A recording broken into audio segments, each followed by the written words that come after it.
20 Maret. Shalom Bapak Ibu yang terkasih di dalam Tuhan. Kebenaran pada saat ini berjudul bertuhan.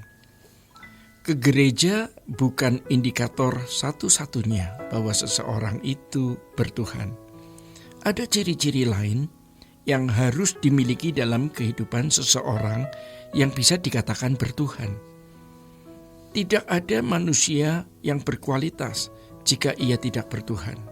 Sehebat apapun prestasi manusia, sekaya apapun, sebanyak apapun gelar yang disandang, seluas apapun kekuasaan yang dimiliki, setinggi apapun jabatan pangkat yang dia miliki, tidak ada artinya sama sekali jika ia tidak hidup bertuhan. Dan orang yang tidak bertuhan tidak layak dihidupkan terus di kekekalan, di langit baru, bumi baru. Mereka akan dibuang ke dalam api kekal, tidak perlu dilestarikan. Itulah sebabnya firman Tuhan mengatakan kesia-siaan di atas segala kesia-siaan. Ketika ayat itu muncul dari seorang berhikmat di Perjanjian Lama, belum ada keselamatan dalam Yesus Kristus. Artinya manusia belum memiliki jalan untuk menemukan Bapa, Allah semesta alam, yang memberi nilai atas individu. Kesia-siaan di atas segala kesia-siaan maksudnya adalah apapun yang dimiliki oleh manusia, baik itu pangkat, kekayaan, kecantikan, kedudukan, status, semuanya adalah sia-sia. Pertanyaan yang harus kita perkarakan di dalam hidup kita masing-masing, apakah kita sudah bertuhan selama hari ini? Atau apakah kita sudah bertuhan selama ini? Orang bertuhan itu pasti beragama, tetapi orang beragama belum tentu bertuhan. Jadi jangan kita kecewa melihat orang yang rajin ke gereja beragama, namun kelakuannya tidak seperti orang yang memiliki etika, sewenang-wenang terhadap sesama, berduri, menyakiti sesama, karena dia hanya bergereja dan beragama, tapi tidak bertuhan. Bahkan majelis, aktivis gereja, dan pendeta pun belum tentu bertuhan. Sejujurnya, sering kita dibodohi oleh sistem-sistem keberagamaan ini. Ini namanya politik beragama. Bukan berarti kita tidak menghormati pendeta atau hamba Tuhan. Kalau kita mulai tidak bertuhan, maka semakin hari kita semakin tidak mampu bertuhan.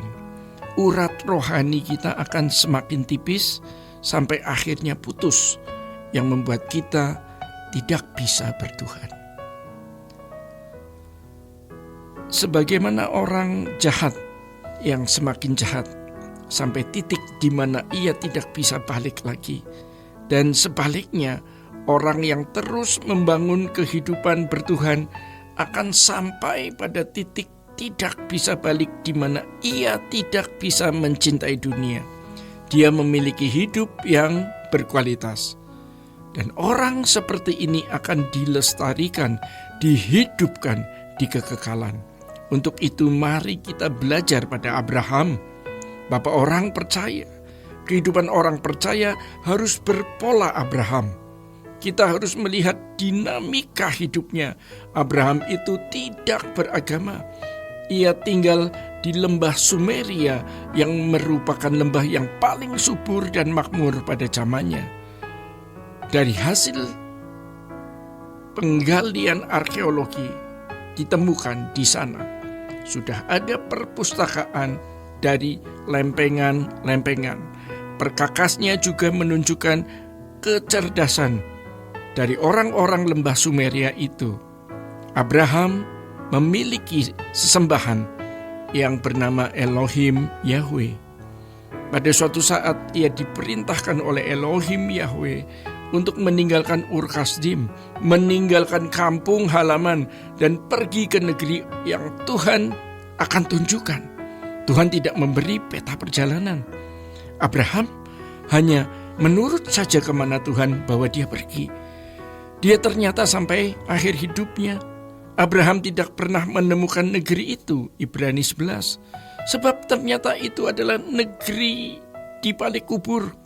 Abraham tidak pernah kembali ke Ur Kasdim walaupun menghadapi masa-masa sulit, masa kekeringan yang hebat.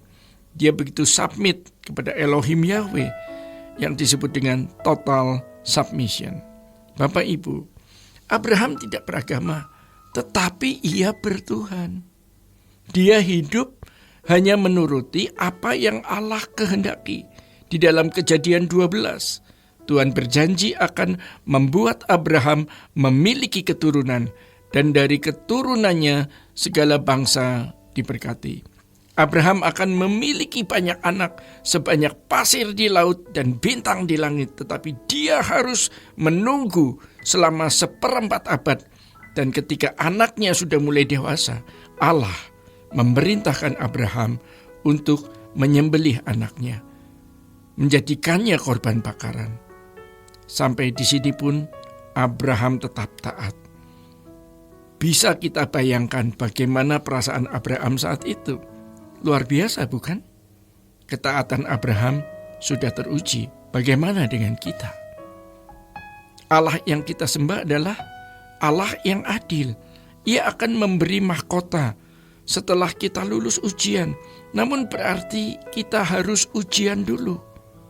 Kapankah itu? Waktu mobil kita diserempet, itu ujian. Atau di saat-saat tertentu di mana hormon istri tidak stabil, entah memikirkan orang tuanya yang lagi ribut, entah masalah anak atau apa. Lalu sebagai suami, bagaimana kita bersikap? Kalau kita menuruti manusia lama, kita jadi bersalah. Kita sedang berproses dikembalikan ke rancangan Allah. Makanya kita harus belajar untuk terus berhubungan dengan Sang Khalik, mengerti pikiran dan perasaannya, dan melakukannya. Itulah bertuhan. Bapak Ibu yang terkasih di dalam Tuhan, demikian kebenaran pada saat ini. Tuhan Yesus memberkati. Sola Gracia.